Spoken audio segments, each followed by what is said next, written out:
Mathematics के इस YouTube channel में आप सभी का स्वागत है।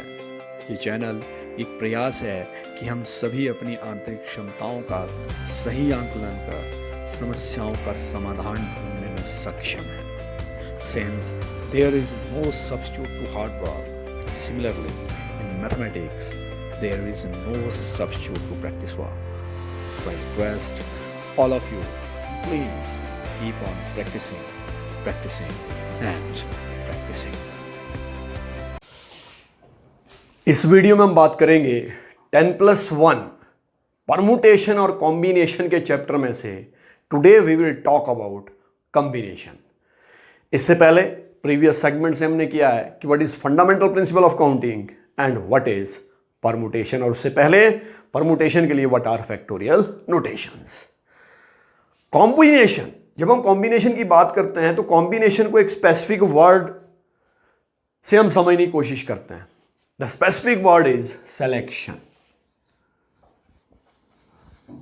हमने कहा परमुटेशन में कि परमुटेशन इज एन अरेंजमेंट, और अरेंजमेंट में ऑर्डर इज इंपॉर्टेंट। लेकिन जब सिलेक्शन की बात कर रहे हैं, सिलेक्शन में order is not important. For example, we have got 4 players A, B, C and D। हमारे पास 4 प्लेयर्स हैं और 4 प्लेयर में से हमको करना क्या है, we have to select 2 players. और जो 2 खिलाड़ी हमको सेलेक्ट करने हैं, 2 खिलाड़ियों को सेलेक्ट करने के लिए ऑर्डर इज नॉट इंपॉर्टेंट कि पहले किसको सेलेक्ट किया या बाद में किसको सेलेक्ट किया। तो 4 में से 2 लेंगे तो या तो A और B, A C A D, A के साथ ही कॉम्बिनेशन, या फिर B C B D similarly, or we can have the combination so B C B D, or we can have the combination C D।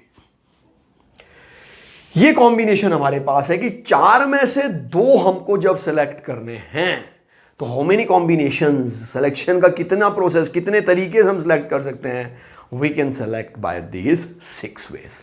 तो permutation और combination में सबसे important difference क्या है कि in combination order is not important.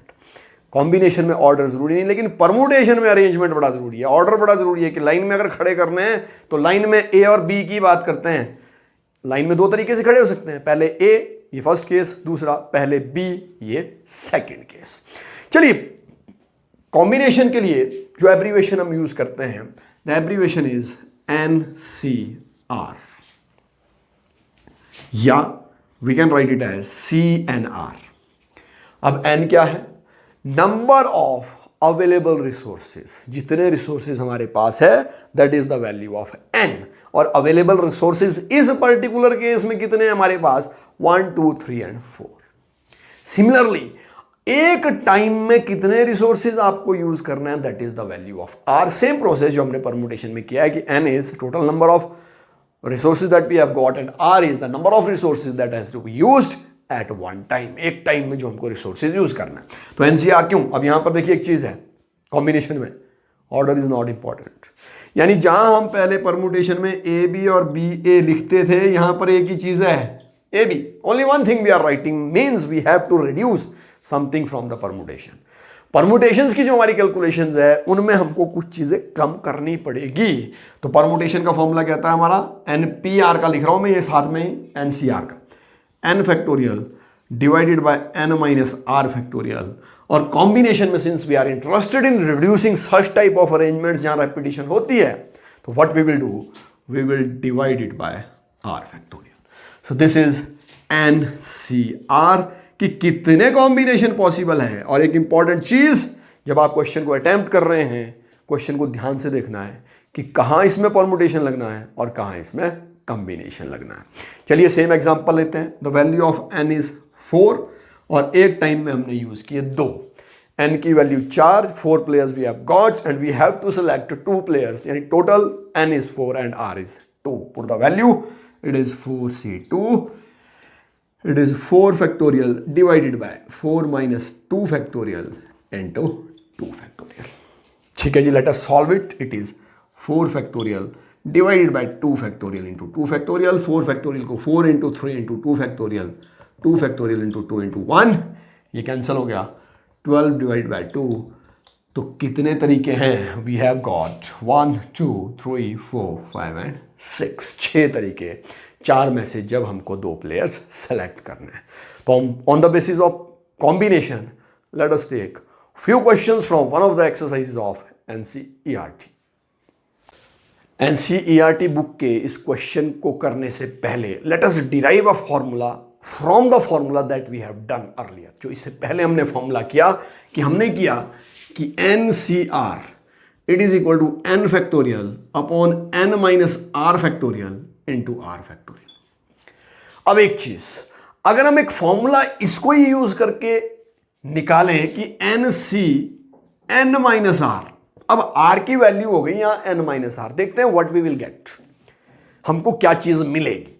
Means in place of r we are using n minus r। ठीक है जी, it is n factorial upon n minus r minus n minus r factorial. कुछ नहीं किया, हमने क्या किया, इसमें से इसको माइनस किया, जो फॉर्मूला यहां अप्लाई हो रहा है, डिवाइडेड बाय r फैक्टोरियल, और r की जगह हमने लिया n minus r factorial. Let us solve it. इसको सॉल्व करते हैं, यहां n से n कैंसल, तो nc n minus r it is equal to n factorial divided by, यहां बचा minus minus plus r factorial into n minus r factorial. Now these two फॉर्मूले these are same, ये दोनों same है जी। NCR का formula it is equal to NCN minus R, तो we can say, हम कह सकते हैं कि NCR is equal to NCN minus R because we are getting same result in both the cases when we apply the formula of combination. ठीक है जी, यही formula यहां लग रहा है जो क्वेश्चन हमने लिया है, एक्सरसाइज का फर्स्ट क्वेश्चन है एनसीईआरटी बुक का। तो what we are saying, NCN minus R it is equal to NCR। चलिए फॉर्मूला, पहले क्वेश्चन को समझते हैं, क्वेश्चन में करना क्या। हमको क्वेश्चन ने कहा है कि अगर NC8 की वैल्यू NC2 के इक्वल है, find NC2। In fact we have to find n first. हमारा पहला प्राइमरी टारगेट है n निकल गया तो कॉम्बिनेशन का फॉर्मूला अप्लाई करके we can find the value of NC2। ये वैल्यू हम निकाल सकते हैं। चलिए फॉर्मूला कहता है कि NCN minus R it is equal to NCR। Compare कीजिए, जो सबस्क्रिप्ट है इसको कंपेयर कीजिए। व्हाट वी विल से कि n माइनस R की वैल्यू है 8 और R की वैल्यू है 2। We are interested in finding out the value of n first, तभी NC2 निकलेगा। सबस्क्रिप्ट को कंपेयर किया जी, n माइनस R की वैल्यू 8, R की वैल्यू 2, R की वैल्यू यहां डाल दीजिए, n minus 2 it is equal to 8, R की वैल्यू यहां डाली, n की वैल्यू आ गई 10। अगर n की वैल्यू आ गई वी कैन फाइंड NC2, तो NC2 it is 10C2, n की value 10, it is 10 factorial divided bye 10 minus 2 is 8 factorial into 2 factorial, 10 into 9 into 8 factorial divided bye 8 factorial into 2। ये cancel हो गया, the result is 45। हमारा result क्या आया? हमारा result आया 45। लेट अस टेक फ्यू मोर क्वेश्चंस। ये क्वेश्चन हमसे कह रहा है कि सर्कल पर 21 पॉइंट है, कितनी कॉर्ड्स हम बना सकते हैं। मतलब एक चीज तो क्लियर है यहां पे, तो वैल्यू ऑफ n इज 21 कि टोटल पॉइंट 21 है। अब how it is different from permutation, ये कॉम्बिनेशन की श्रेणी में क्यों आएगा? चलिए बात करते हैं। 1 2 3 4 5 so on 21 points you can take. मैं कुछ पॉइंट से एग्जांपल ले रहा हूं। अब जब आपको कॉर्ड बनानी है, 21 पॉइंट सर्कल के ऊपर है, कॉर्ड बनाने के लिए यू रिक्वायर 2 पॉइंट्स, 2 पॉइंट्स आपको चाहिए। अब ये बन गई एक कॉर्ड, चलिए ये भी बन जाएगी, ये वाली कॉर्ड, ये भी कॉर्ड, ये भी कॉर्ड, सो ऑन। सिमिलरली एक कॉर्ड यहां से बन जाएगी, ये कॉर्ड, ये chord, all this will be chords. Now what is interesting here, how it is different from permutation. क्यों हम कॉम्बिनेशन ले रहे हैं इसमें, परमुटेशन क्यों नहीं लगा रहे हैं? इसलिए नहीं लगा रहे हैं कि when we are talking this chord, इस कॉर्ड के लिए we are not interested in the order, कि पहले पॉइंट से दूसरे को टच किया जाए, दूसरे से पहले को टच किया, डजेंट मैटर, कॉर्ड वही बननी है। We are not interested in order, कि पहले से दूसरे को टच करना है या दूसरे से पहले को टच करना है, that order is not important. What is important, we actually require a chord. अब कॉर्ड जब आपको दी है, कॉर्ड बनेगी कितने पॉइंट से? 2, तो the value of R it is equal to 2। तो टोटल नंबर ऑफ कॉर्ड्स क्या होगी? टोटल नंबर ऑफ कॉर्ड्स कितनी बनेगी जी? 21 पॉइंट है, 21 पॉइंट में से एक टाइम में 2 पॉइंट्स जोड़ने हैं, 21C2। ये कॉम्बिनेशन बनेगा। कि कैसे कॉम्बिनेशन? पहले ये इसके साथ भी बना रहा है, इसके साथ भी बना रहा है, इसके साथ भी, similarly with all 20 other points, अपने अलावा जो 20 पॉइंट है सबके साथ ये कॉर्ड बनाएगा। ठीक है जी। It is 21 factorial divided by 21 minus 2 is 19 factorial into 2 factorial. It is 21 into 20 into 19 factorial divided by 19 factorial into 2. ये cancel हो गया. This is 10. So how many chords are there? 210 chords. 210 chords हम ऐसे बना सकते हैं. तो कुछ क्वेश्चन और लेते हैं NCERT की बुक से. इस क्वेश्चन में find the number of ways of selecting 9 balls. 9 balls select करनी है. किस में से सेलेक्ट करनी है? From 6 red balls, 5 white balls. Red balls कितनी है हमारे पास? Red balls are 6. Then we have got white balls. White balls are 5 and then we have got blue balls and blue balls are again 5. इनमें से 9 balls हमको छांटनी है, select करनी है और एक कलर की 3 बॉल्स लेनी है. कॉम्बिनेशन क्यों लगना है? कॉम्बिनेशन इसलिए लगना है कि इसमें एक वर्ड क्लियर कट लिखा है. जहां पर सिलेक्शन लिख रखा है मींस कॉम्बिनेशन, जहां पर अरेंजमेंट लिख रखा है मतलब परमुटेशन. यहां कॉम्बिनेशन लगना है. अब करना क्या है? 6 रेड बॉल में से कितनी चाहिए? तो number of ways of selecting, number of ways of selecting. Firstly we are taking red balls. Red balls को सिलेक्ट करने के कितने तरीके हैं? टोटल रेड बॉल कितनी है? 6. छांटनी कितनी है? 3. तो इट इज 6C3. Then number of ways of selecting white balls. White balls को सिलेक्ट करने के कितने तरीके हैं? व्हाइट बॉल्स है कितनी? 5. सिलेक्ट कितनी करनी है? 3. सबकी 3-3 करनी है. इसकी भी 3 चाहिए, इसकी भी 3 चाहिए, इसकी भी 3 चाहिए.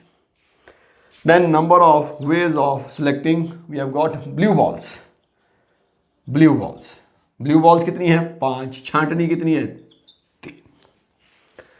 तो the exact combination क्या होगा? Since these events are occurring simultaneously, fundamental principle of counting को नहीं छोड़ना है, क्योंकि वही बेसिक है इन चीजों का कि तीनों काम साइमल्टेनियसली हो रही है. कि रेड में से 3 छांटी, व्हाइट में से 3 छांटी और ब्लू एक ही साथ कर रहे हैं इस काम को हम. जब साइमल्टेनियसली जब हो रहा है तो total number of ways to select 9 balls. 9 balls को सिलेक्ट करने का तरीका क्या हुआ?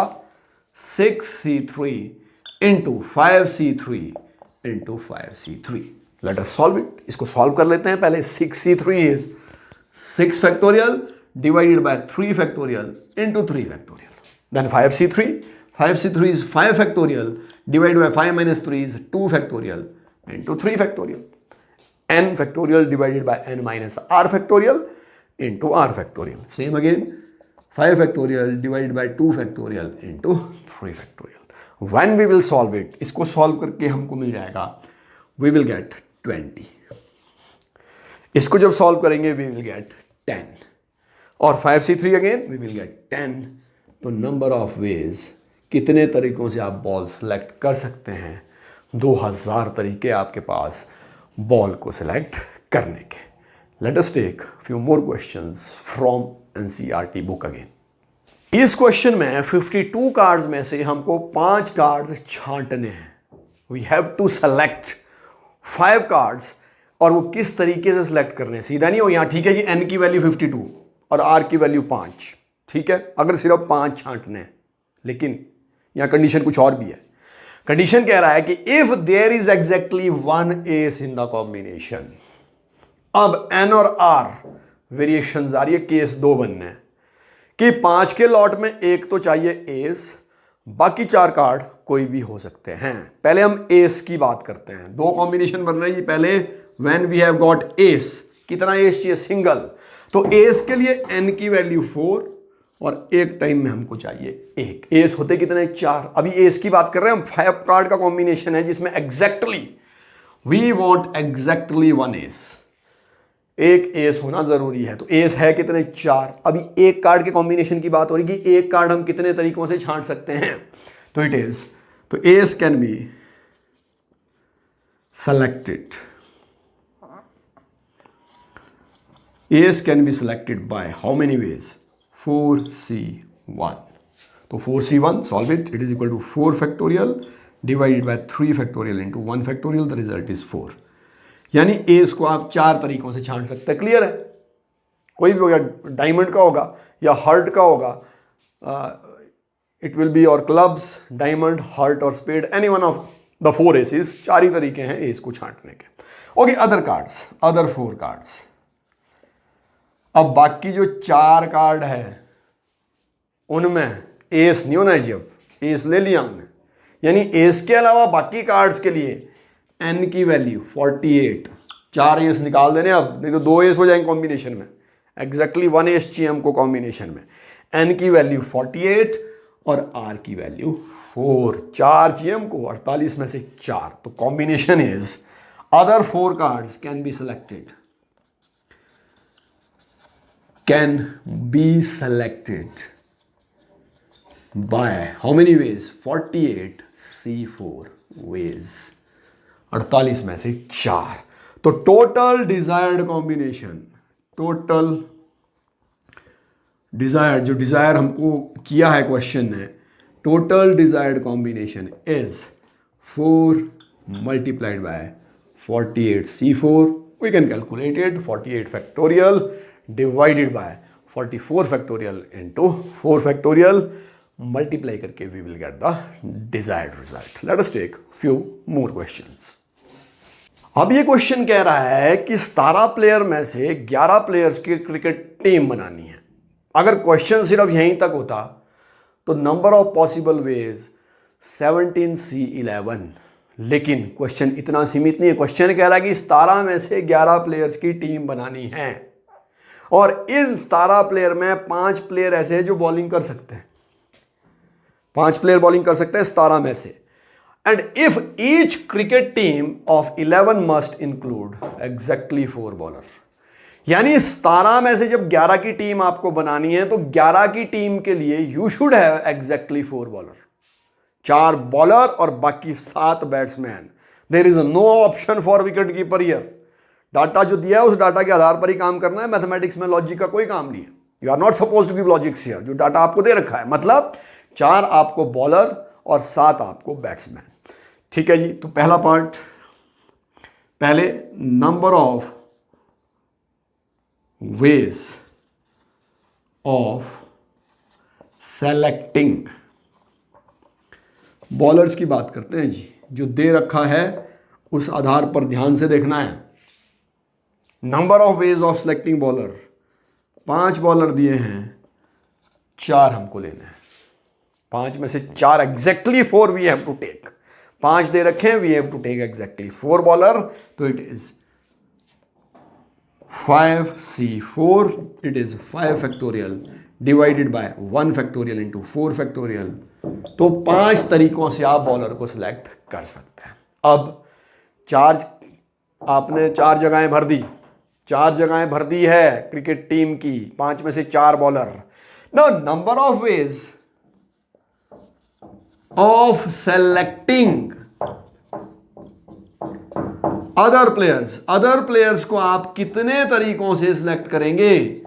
Number of ways of selecting other players के लिए the value of N is, पहले कितने थे? बॉलर 5, बाकी कितने प्लेयर बचे? 12। तो एन इज 12, बाकी 12 में से छांटने वो। And the value of R, कितने छांटने हैं? 12 में से कितने प्लेयर छांटने हैं? 7। और ये 12 और 7 का डाटा क्वेश्चन में कहीं नहीं दिया है। This is where we have to understand the concept, कि कंसेप्ट को अप्लाई करना कैसे है। कि 5 बॉलर है, 5 में से 4 सिलेक्ट करने हैं, तो अब बाकी कितने बचे? We have to think about others. बाकी टोटल प्लेयर बचे 12 और 12 में से हमको सिलेक्ट करना है 7। तो others can be selected, other players can be selected by how many veg, कितने तरीकों से आप बाकी प्लेयर्स को सिलेक्ट कर सकते हैं? 12C7। तो number of possible ways, number of total possible veg, हमसे जो चीज पूछी है कि भाई कितने तरीकों से आप एक टीम को छांट सकते हैं या कितनी ऐसी टीमें बन सकती है, तो number of total possible ways it is equal to, फिर वही फंडामेंटल प्रिंसिपल ऑफ काउंटिंग कि बॉलर आपने छांटे 5 तरीके से multiplied by 12C7। You can further simplify कर सकते हैं 12 factorial divided by 5 factorial into 7 factorial, bring it to the simplest form. This is how we can select a team of 11 players from 17, लेकिन condition साथ में है जिसमें से हमको एग्जैक्टली 11 की टीम में 4 बॉलर चाहिए और टोटल बॉलर हमारे पास है 5। लेट अस टेक वन लास्ट क्वेश्चन। इस क्वेश्चन में क्वेश्चन कह रहा है कि in how many ways can a student choose a program of 5 courses out of 9 courses. 9 में से 5 आपको सब्जेक्ट चूज करने हैं जो अवेलेबल है, 9 में से 5 सेलेक्ट करने हैं। अगर क्वेश्चन इतना होता तो सिंपल 9C5, 9 में से 5, लेकिन यहां दिक्कत है। दिक्कत क्या है कि 9 courses are available and 2 specific courses are compulsory. Since two courses are compulsory out of 9, so possible ways of selection। अब देखिए 2 कंपल्सरी है 9 में से, मतलब 9 में से 2 जब कंपल्सरी हो गए ना, अब ऑप्शंस क्या बची? छांटने की ऑप्शन कितनी बची है? छांटने 5 है, 2 कंपल्सरी है, यानी छांटने कितने हैं? 3। कितने में से? अब 9 में से नहीं छांटना है, कितने में से छांटना है? 7 में से, क्योंकि 2 तो कंपल्सरी है 9 में से। तो n मतलब छांटने की ऑप्शन 2 को फिक्स कर दिया है, 2 you don't have any option, वो कंपल्सरी है। मतलब उस केस के लिए n की वैल्यू 7 और r की वैल्यू 3। और क्वेश्चन में अगर डायरेक्टली हम एक हल्की नजर मारेंगे तो n दिख रहा है 9, r दिख रहा है 5। नहीं, 2 कंपल्सरी है। जब कंपल्सरी है तो उसकी टेंशन ही खत्म हो गई। बाकियों के बारे में सोचो, बाकी कितने बचे? 7 में से कितने छांटने हैं? 3, तो 7C3। तो it is 7C3 7 factorial divide by 4 factorial into 3 factorial. तो today in this segment what we have done, we can calculate this. इसकी कैलकुलेशन कैसे करनी है? We have to bring it into the simplest form में इसको हमको लेके आना है। तो इस सेगमेंट में हमने क्या किया कि what is combination and how it is different from permutation. Combination में एक चीज़ का ध्यान देना है, ऑर्डर इज नॉट इम्पॉर्टेंट, कि ऑर्डर इम्पॉर्टेंट नहीं है। तो this is all about this segment of +1 class combination.